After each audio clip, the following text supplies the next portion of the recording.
Hi guys, কেমন আছেন সবাই? আশা করি অনেক অনেক ভালো আছেন আর সুস্থ আছেন। আজকের ভিডিওটা কিন্তু অনেক গুরুত্বপূর্ণ, তাই মনোযোগ সহকারে পুরোপুরি ভিডিওটা দেখতে হবে।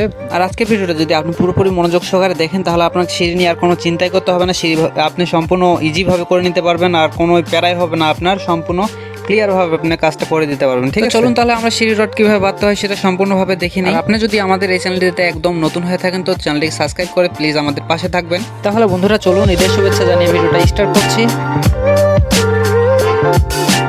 তাহলে সিঁড়ি রড বাঁধতে গেলে আপনাকে সর্বপ্রথম যে কাজটা করণীয় হবে, আপনার যে ফ্লাইটটা শাটার করছেন ওই ফ্লাইটটাকে আপনি 4 ভাগে ভাগ করবেন। ঠিক আছে, তো লং ডিরেকশন যেদিকে পড়বে, আপনার যে ফ্লাইটটা যেদিকে লম্বা আছে তো ওই দিকটা আপনি 4 ভাগে ভাগ করবেন। এটাতে L4 ভাগ বলে। তো L4 আমরা এটাকে ভাগ করে নিব। ভাগ করে নেওয়ার পরে এখানে আমরা কত ইঞ্চি পরপর রড বাইন্ডিং করব সেটা দেখতে হবে। তো আমরা L4 যে 4 ভাগটা থাকবে ওই 4 ভাগের 1 ভাগ নিচে রাখবো, 1 ভাগ একবার টপে রাখবো, আর মিডিলে 2 ভাগ রাখবো। ঠিক আছে, তো এটা করার পর আপনি যে কাজটা করবেন, আপনার বাইন্ডিং কত করে দিবেন। ঠিক আছে, তো ওই বাইন্ডিংটা আগে ঠিকঠাক করে মাপ করে নিতে হবে। তো আমার এখানে নিচে যেটা L4 1 ভাগ আছে, তো এইটা আমি 8 ইঞ্চি পরপর এভারেজ বাইন্ডার রডগুলান দিচ্ছি। আর মিডিলে যে 2 ভাগ আছে, যেটা মিডিলে L4 2 ভাগ, ওইটা আমি 6 ইঞ্চি পরপর বাইন্ডিং দিচ্ছি। আমাদের এখানে বাঁধা হয়ে গেছে। আমরা এই যে L4 বেঁধে থাকি বিশেষ করে, তো L4 এটাও বাঁধছি।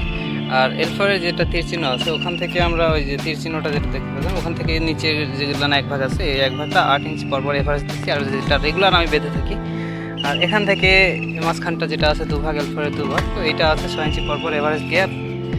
আর আপনারা চাইলে এভাবে করে নিতে পারবেন, কিংবা এর থেকে একটু কম করেও করতে পারবেন। তো আপনি 5 ইঞ্চি করে নিতে পারবেন। ঠিক আছে, তো এখান থেকে আবারও যেটা L4 1 ভাগ উপরে যেটা আছে সেটাও আমরা 8 ইঞ্চি পরপর এভাবে পাচ্ছি। তো এটা সম্পূর্ণ বাঁধা হয়ে গেছে। তো এখন আমরা নিচে যেটা আছে নিচের ওগুলান প্রসেস করে নিব। তো ওইটা একটু দেখা দিব। তো নিচের টপটা বেঁধে দিলে আমাদের নিচের রড বাঁধা ক্লিয়ার হয়ে যাবে। তারপরে আমরা উপরে চকিটা বেঁধে নেব। ঠিক আছে, তো আমাদের নিচে যে টপটা আছে তো টপটা আমাদের একটু মানে এক করে নিতে হবে, এল কিংবা ওটা ব্যান্ড করে নিতে হবে। তো ওইটা ব্যান্ড করে নিচ্ছে, এখানে দুজনকে আমি লাগাই দিচ্ছি, ব্যান্ড করতেছে ওরা। তো এই ব্যান্ড করার পরে আমরা এখানে ঢুকাই দিচ্ছি সুন্দরভাবে। দেখেন যে যেভাবে প্রসেস করতেছি, টপটা আমি এইভাবেই করে দেই। তো এটা হচ্ছে আমার মতে অনেকটা ভালো থাকে। তো আমি টপটা এইভাবে করেই দিচ্ছি, কারণ এখানে দেওয়ার একটাই উদ্দেশ্য হচ্ছে, কারণ গেট বিমের উপরে আমরা একটা ধাপ নিচ্ছি। ঠিক আছে, তো এই পাশে হয়তো দেখলেন ওই যে ব্যান্ড করার সময়, টপটা ব্যান্ড করার সময় পাশে দেখছেন যে ওই সিঁড়িটা আমাদের গেট বিমের উপরে একটা ধাপ ছিল। ঠিক আছে, তো এটাও কিন্তু গেট বিমের উপরেই একটা ধাপ আসবে, কারণ গ্যাপটা আমাদের এখানে ছোট ছিল। তার জন্য আমরা এখানে মাপটা উপরে আর নিচে সুন্দরভাবে ম্যাচিং করার জন্য আমরা এটা গেট বিমের উপরে দিচ্ছি। ঠিক আছে, তো এটা ম্যাচিং হয়ে যাবে। আর এখানে দেখেন আমরা টপগুলো দেওয়ার পরে এমন প্রসেস দেখা যাচ্ছে। আর এখানে বাইন্ডারগুলানো, টপের সাথে যে বাইন্ডারগুলান আছে ওগুলানো বেঁধে দিছি। আমি সম্পূর্ণভাবে দেখাচ্ছি। এখানে এই যে দেখেন কত সুন্দর করে আমরা এটা প্রসেস করে নিছি।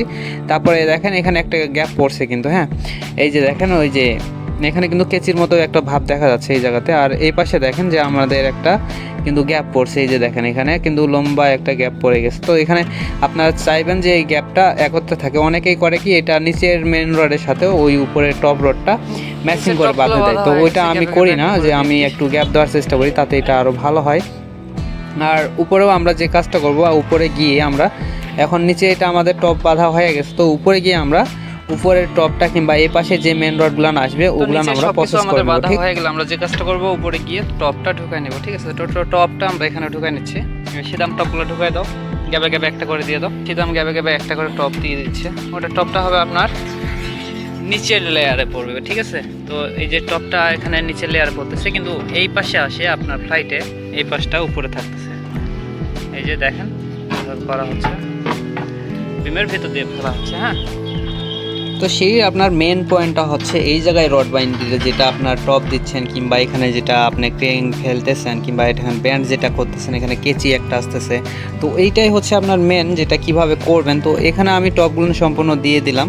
উপরে যে টপটা এটা দেখেন এই যে চকিতে এসে এটা নিচে পড়ছে, নিচে গিয়ে মেন আছে, আর উপরে গিয়ে আপনার ফ্লাইটের ওইদিকে দেখেন যে ওইদিকে টপে চলে গেছে। ঠিক আছে, তো আপনারাও এইভাবে করে প্রসেসটা করে নেবেন, তাতে আপনার জন্য ভালো হবে। ঠিক আছে, অনেকেই আবার ভুল ডিসিশন নেয়, উপর থেকে টপ নিয়ে আসে ছাড়া দেয়, মেনটা নিচ দিয়ে দেয়। ঠিক আছে, তো কেচি সিঁড়ির ক্ষেত্রে এটা হয় না। কেচি সিঁড়ি আপনার সম্পূর্ণ আপনার মেনগুলান উপরে গিয়ে পড়বে, আর টপটা যেটা থাকবে চকির ক্ষেত্রে, হ্যাঁ চকির উপরের ক্ষেত্রে ওটা টপটা নিচে থাকবে। আর এখানে দেখেন আমি বাইন্ডারগুলান যেগুলান দিছি, এটা আপনার যে মেন রডগুলান আছে ওই মেনগুলার উপরেই আমি কিন্তু বাইন্ডার দিয়ে দিছি। ঠিক আছে, তো তো আপনারাও এইভাবে করেই সুন্দর করে দিবেন। তো উপরে যে গ্যাপগুলান আমি দিছিলাম এটা হচ্ছে আপনার 5 করে গ্যাপগুলান দিছি উপরে, যেটা চকি। অনেক সময় কিন্তু সিঁড়ির চকি কিন্তু ফাটল ধরে, তো এই ফাটলটা ধরবে না আপনার যদি সঠিকভাবে যদি বাইন্ডিংটা করতে পারেন, তাহলে আপনার সিঁড়ি কিন্তু ফাটল ধরবে না, ঠিক আছে। তো আমরা এখানে পর্যাপ্ত পরিমাণে যতটুকু রড লাগে অতটুকুই রড দিচ্ছি, আর বেশি পরিমাণ দিচ্ছি না। বেশি পরিমাণ দেওয়াটাও কিন্তু উচিত না, কিন্তু এখানে আমরা যা লাগবে আমরা তাই দিয়ে দিচ্ছি। তো এখানে দেখেন আমরা যে টপটা যেটা বেন্ড করতেছি, এখানে কিন্তু প্রথম স্টেপের যে টপগুলান আছে, তো ওই টপগুলান আমরা এই ওগুলান ব্যান্ড করে দিচ্ছি, ঠিক আছে। তো এটার একটা মাপ আছে সুন্দর, যে এই মাপটা দিলে আপনার মনে করেন যে সুন্দরভাবে টপটা মিল হবে, ঠিক আছে। তো এটা আপনার দুইটা যদি আপনার, আমাদের এদিকে তো এটাকে হ্যান্ডেল বলি, আপনারা কি বলেন জানি না, কিন্তু এটা হচ্ছে আমাদের কামড়ি, ঠিক আছে। তো এইটা দিয়ে আমরা ব্যান্ড করে থাকি, তো আপনারাও তো এটা দিয়ে করেন সম্ভবত। তো আমরা এটাকে সম্পূর্ণ ব্যান্ড করে নেওয়ার পরে বাইন্ডারে যে রডগুলান থাকবে, আপনার টপের যে বাইন্ডারটা দিবেন, তো এই বাইন্ডারটা দিয়ে উপরে টপগুলান বেঁধে নেব, ঠিক আছে। চকির কাজ এখান থেকে আপনার শেষ, যখন আপনার টপ বাইন্ডার বাঁধা হয়ে যাবে তখন এখান থেকে আপনার শেষ হয়ে যাবে। কিন্তু দ্বিতীয় ফ্লাইটে যে রডগুলান উঠবে, আপনার দ্বিতীয় ফ্লাইটের যে মেন রডটা হবে ওইটা কিন্তু এখানে চকিতে নিচেই থাকবে। আপনার নিচে যেহেতু এটা মেন আছে, আপনার বিমের ভিতর দিয়ে এটা রাখিয়ে দেবেন। এই ওই দ্বিতীয় ফ্লাইটের যে মেন রডটা আছে ওটা আপনি নিচেই রাখবেন, আর যে টপটা ব্যবহার করবেন ওই টপটা উপর দিয়ে দেবেন, ঠিক আছে। তো এখানে এই প্রসেস করে আমি এটা করে নিচ্ছি, তাতে আমার মতে অনেকটাই আমার কাছে ভালো মনে হয় এটা। তো আপনারা চাইলে আপনাদের মতো করে নিতে পারবেন, কিংবা আপনাদের যদি ইঞ্জিনিয়ার প্ল্যানিং থাকে তাহলে তাদের কাছে একটু পরামর্শ নিয়ে করবেন, কিংবা আপনার ভালো দক্ষতা মিস্ত্রি যিনি থাকবেন ওনার কাছে একটু পরামর্শ নেবেন, তাহলে দেখবেন যে আপনার সিঁড়িটা সুন্দরভাবে করে নিতে পারবেন, ঠিক আছে।